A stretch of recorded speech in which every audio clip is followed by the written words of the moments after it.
नमस्कार दोस्तों, स्वागत है एक बार फिर से आपका चैनल में। दोस्तों, डिपार्टमेंट की तरफ से अब टैक्स पेयर को नोटिसेस भेजे जा रहे हैं और ये नोटिसेस जो हो रहे हैं वो आपका बेसिकली DRC 01A हो रहे हैं। ये जो होता है वो इंटीमेशन एक होता है बिफोर सोकोस नोटिसेस।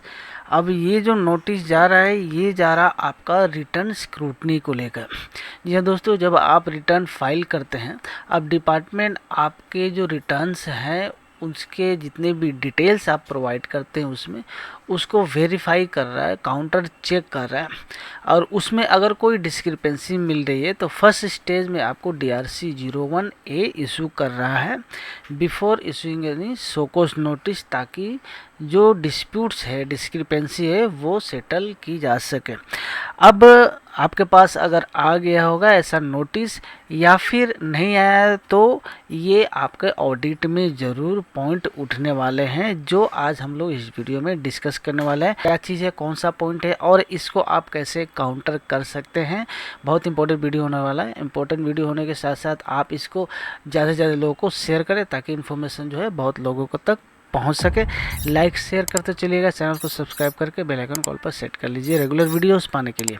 देखिए, ये जो स्क्रीन पे अभी आप जो देख रहे हैं ये वो पॉइंट्स है जो बिल्कुल कॉमन है और इस पॉइंट को लेकर आपके अगर नोटिस नहीं आया तो ऑडिट में ज़रूर डिस्क्रिपेंसी या डिपार्टमेंट पॉइंट जो है रेज करता है। क्या है वो है आपके लाइबिलिटी को लेकर, यानी कि आपने जो लाइबिलिटी डिस्चार्ज किया है अपने GSTR 3B में जो आपने डिस्चार्ज किया लाइबिलिटी, वो सही डिस्चार्ज किया है कि नहीं, वर्सेस आपने जो 9 में एनुअल रिटर्न में दिखाया है लाइबिलिटी वो। तो चलिए समझने की कोशिश करते हैं कि डिपार्टमेंट किस तरह से पॉइंट आउट करता है, क्या क्या चीज़ मिलाता है और क्या नोटिसेस ये आपके पास आ रही हैं।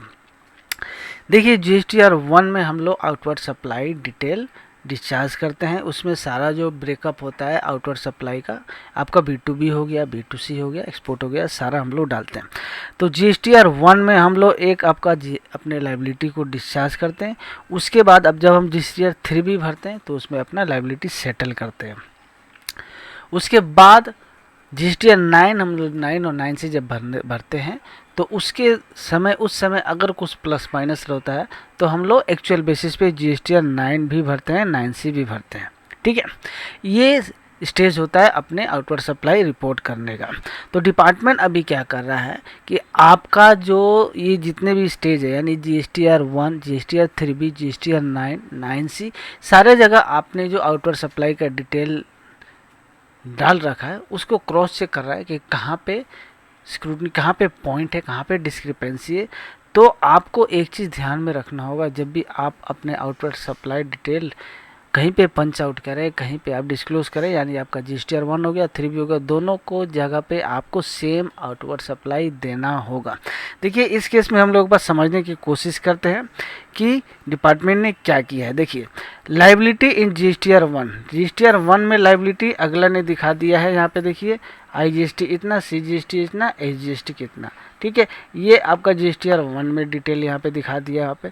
उसके बाद liability on outward supply non RCM, यानी GSTR 1 में जो हम लोग दिखाए हैं जो नॉन RCM का लाइबिलिटी है, वो जैसे ऊपर में हम लोग दिखा रखे सेम चीज़ यहाँ पे आ गया। ठीक है, अब GSTR 9 में जो हम लोग ITC जो दिखाया है, आउटवर्ड सप्लाई का जो डिटेल दिखाया है टेबल 5N में, ठीक है, वो आपका ये फिगर है। दो यहाँ पे फिगर ले लिया, आउटवर्ड सप्लाई का फिगर यहाँ पे और आपका GSTR 9 का फिगर। अब दोनों फिगर में अगर देखिएगा तो डिफरेंस है। इस फिगर में देखिए सेंट्रल CGST कितना फिगर है, यहाँ पे जो आपका GSTR 9 में जो है अलग फिगर है। ठीक है, अब इसका कारण क्या है हम लोग आगे डिस्कस करने की कोशिश करेंगे। अब 9C में भी हम लोग आउटर सप्लाई डिस्क्लोज किए, उसका फिगर ये है। तो 9 और 9C ये दोनों तो आपका सेम मिल जाएगा क्योंकि ये दोनों करस्पोंडेंस है, रिलेवेंट है। 9 और 9C में एक ही फिगर आपको देखने को मिलेगा, जैसे आप देखिए यहाँ पे देख पा रहे हैं 9 और 9C में दोनों एक ही है। लेकिन यहाँ पे GSTR 1 में जो हम लोग डाले हैं वो एक्चुअल से डिफरेंट है। अब यहाँ पे एक और चीज़ टाना है, ई-वे बिल डाटा डिटेल यहाँ पे दिखाया, यानी ई-वे बिल के हिसाब से लाइबिलिटी जो है कितनी आ रही है।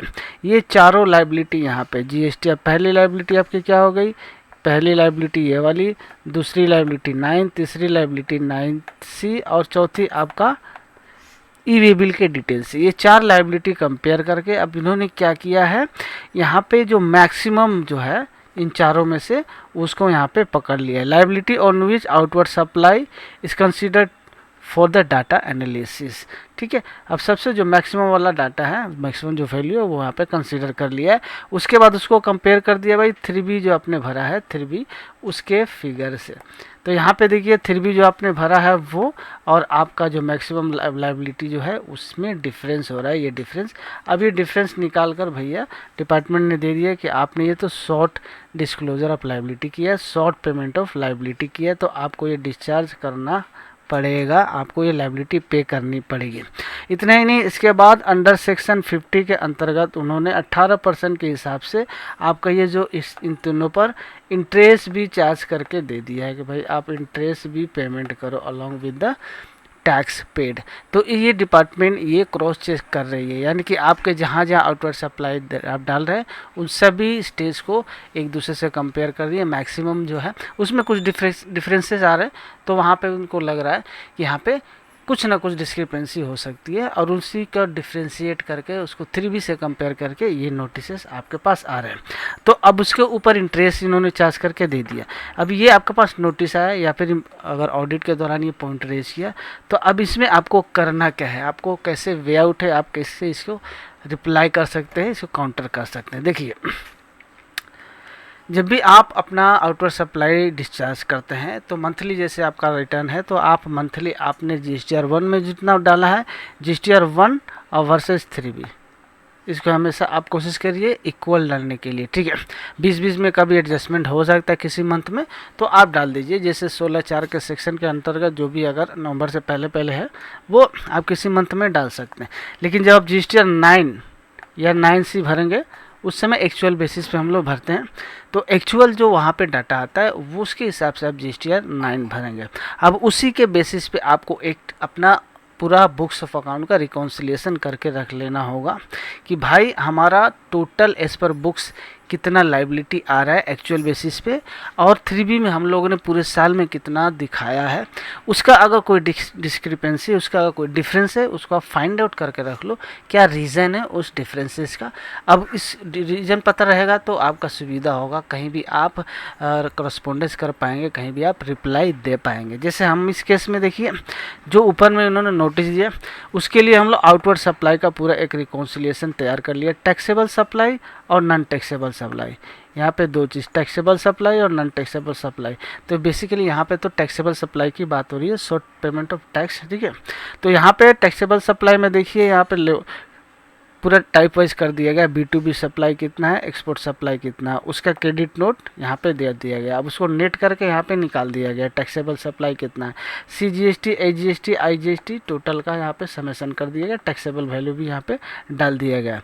अब उसके बाद क्रेडिट नोट यहाँ पे देखिए लेस करने के बाद आपका जो नेट आ जाएगा, ये फिगर आपका आ गया नेट टैक्सेबल सप्लाई। ये नेट टैक्सेबल सप्लाई हो गया। अब ये नेट टैक्सेबल नीचे में जैसे नॉन टैक्सेबल सप्लाई है उसको भी कंसीडर कर लिए, इसमें कोई टैक्स का फिगर नहीं रहेगा क्योंकि ये नॉन टैक्सेबल सप्लाई है। तो पूरा डाउन द लाइन दोनों को ऐड करने के बाद आपका ये नेट जो होगा वो टैक्सेबल सप्लाई होगा, टैक्सेबल प्लस नॉन टैक्सेबल, जिसमें ये टैक्स वाला पोर्शन जो है वो टैक्सेबल सप्लाई का अमाउंट है। अब इसमें GSTR 3B में कितना रिफ्लेक्ट आपने किया है पूरे साल में वो फिगर यहाँ डालकर आप कंपेयर कर लो। कंपेयर करने से क्या होगा, आपका एक मिल जाएगा डिफरेंस। ये आपका डिफरेंस यहाँ पे मिल गया भैया कि आपका ये जो डिफरेंस है वो आप इसका डिफरेंस किस लिए है, अब उसको आप फाउंडेड करके उसके लिए एक फाउंडेड रीज़न करके जो भी रीज़न है इसका, ये जो डिफरेंस आ रहा है आप किस कारण से ये डिफरेंस आ रहा है उसका रीज़न पता करके आप यहाँ पे रख लो कि क्या रीज़न है, किस लिए। रीज़न के साथ इसका डॉक्यूमेंटेशन भी आप इसके पास अपने पास रख लो, ताकि ये जो नोटिसेस वगैरह जो आ रहे हैं इसका रिप्लाई आप प्रॉपर तरीके से दे सको। तो ये एक वर्किंग है, वर्किंग में क्लियर तरीके से इस वर्किंग को आप अटैच करके रीज़न देकर डिफरेंस जो अमाउंट है उसका आप जस्टिफिकेशन देकर उसके आपका जो रेफरेंस ऊपर में जो नोटिस आया है इसके लिए आप एक कॉरेस्पॉन्डेंस लेटर लेकर डिपार्टमेंट को जमा दे सकते हैं कि ये रीज़न है कि क्या डिफरेंस है हमारा जो आपके आउटवर्ड सप्लाई में आपको दिख रहा है। तो ये इस तरह के नोटिसेस अभी आ रहे हैं, और ऑडिट अगर हो रहा है तो ऑडिट के दौरान भी इस तरह के पॉइंट्स जो है रेज होने ही होने। तो ये जो वर्किंग है आप ज़रूर करके रख लें। अगर ऑलरेडी आपके पास ऐसा नोटिस आया तो इस तरह से आप रिप्लाई सबमिट कर सकते हैं। कहीं भी कोई क्वेश्चन है आप कमेंट जरूर करिएगा। वीडियो इन्फॉर्मेटिव लगी तो लाइक से जरूर करिएगा। चैनल को सब्सक्राइब करके बेल आइकन कॉल पर सेट कर लीजिए। इस वीडियो को खत्म करते हैं, मिलते हैं नेक्स्ट वीडियो में। तब तक के लिए थैंक्स फॉर वॉचिंग।